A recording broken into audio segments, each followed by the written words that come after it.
अस्सलाम वालेकुम दोस्तों, कहिड़ा हाल ख़ुशि आहियो? चाक चङा भला जोड़ अला कंदो ख़ुशि हूंदो आबाद हूंदो। दोस्तों असबे दस्तूर अॼु बि हिकिड़ी मज़ेदार स्टोरी खणी अवां जी ख़िदमत में हाज़िर थियो आहियां। अॼोकी स्टोरीअ जो उनवान आहे हारी ऐं हिंदू। स्टोरी शुरू करण खां पहिरियां हिकिड़ी गुज़ारिश कंदो हलां त अगरि तव्हां हिन चैनल ते नवां आहियो त चैनल खे सब्सक्राइब कयो, वीडियो खे लाइक करे आख़िर में बेल आइकन खे बि प्रेस करे छॾिजो जीअं असांजा वीडियोस बर वक़्तु तव्हां ताईं पहुची सघनि। ऐं हाणे हलूं था स्टोरी जी तरफ़। चयो वञे थो त हिकु मुस्लमान जत ऐं हिंदू हारीअ जी तमामु गहरी दोस्ती हुई ऐं हिक ॿिए जी ज़रूरत वक़्तु हिक ॿिए जे कमकार में पिया हौसला अफ़ज़ाई कंदा हुआ। हिकिड़े भेरे जत खे ॾांद जी ज़रूरत पइजी वई। हू हिंदू दोस्त वटि वियो, हुनखे चयईं, भाउ मूंखे इहो पंहिंजो ॾांद ॾे, छाकाणि त मुंहिंजो ॾांद बीमार थी पियो आहे। मूंखे अञा फ़सुलु पोखणो आहे, सो मूंखे हिन ॾांद जी ज़रूरत आहे। हिंदू वीचारे हारीअ हिन खे चयो त भाउ मां तोखां ॾांद प्यारो त कोन घुरंदुसि, तूं भले ॾांद काहे वञ।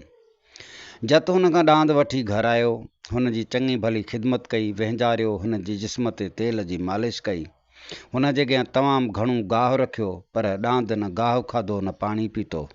केतिरा ई ॾींहं ईअं ई गुज़री विया, पर ॾांद ॾींहों ॾींहुं कमज़ोर थींदो वियो। जत ॾाढो परेशान थियो। हिकु ॾींहुं सोचणु लॻो, मां हिन ढॻे खे जंहिं मक़सद जे लाइ वठी आयो आहियां उहो पूरो त कोन थो थिए। हाणे उनखे पाण वटि रखण जो कहिड़ो फ़ाइदो? बहितर इहो आहे त उनखे उनजे मालिक हिंदूअ जे हवाले करे छॾियां।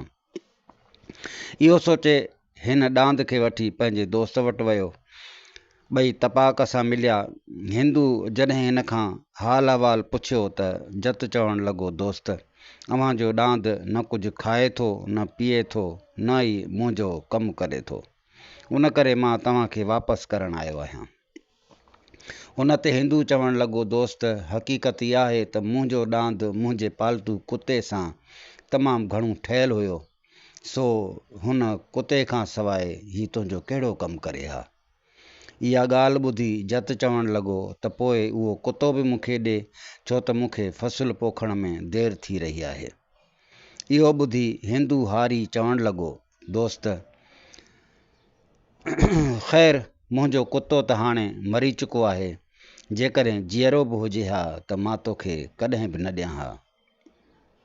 हिंदू दोस्त जी इहा ॻाल्हि ॿुधी जत चवणु लॻो, दोस्त, तुंहिंजो कुतो त मरी चुको हो, हाणे उन तरह जो इनकार करे तूं हरू भरू दोस्तीअ में टुफेड़ पैदा कयो। दोस्तो, हीउ हिकु अहिड़ो क़िसो आहे जेको पंहिंजे इख़लाक़ी सबक़ जे करे सिराइकी वसेब जे हर इलाइक़े में ज़रबुल मिसल बणिजी वियो आहे। हींअर बि जेकॾहिं कंहिं माण्हूअ कंहिंखां का शइ घुरी जेका हुन वटि न हुजे ऐं पोइ हू चवे त इहा शइ त मूं वटि न आहे, जेकॾहिं हुजे बि हा त मां तोखे कॾहिं न ॾियां हा, त उन मौक़े ते इहा चवणी वरजाई वेंदी आहे त मोए किते पीत पिया विञाईंदई। मतिलब त कंहिं मरी वियल जे ख़ातिर मोहबत ख़तमु करे रहियो आहीं। दोस्तो, उमेद त अॼोकी हीअ स्टोरी तव्हांखे पसंदि आई हूंदी। अगरि पसंदि आई त पंहिंजे ख़ूबसूरत राय खां ज़रूरु आगाह कंदा। वॾी महिरबानी, वॾा वॾ लख थोरा। जाॾे फेर ताॾे ख़ैर, अल्लाह वाही।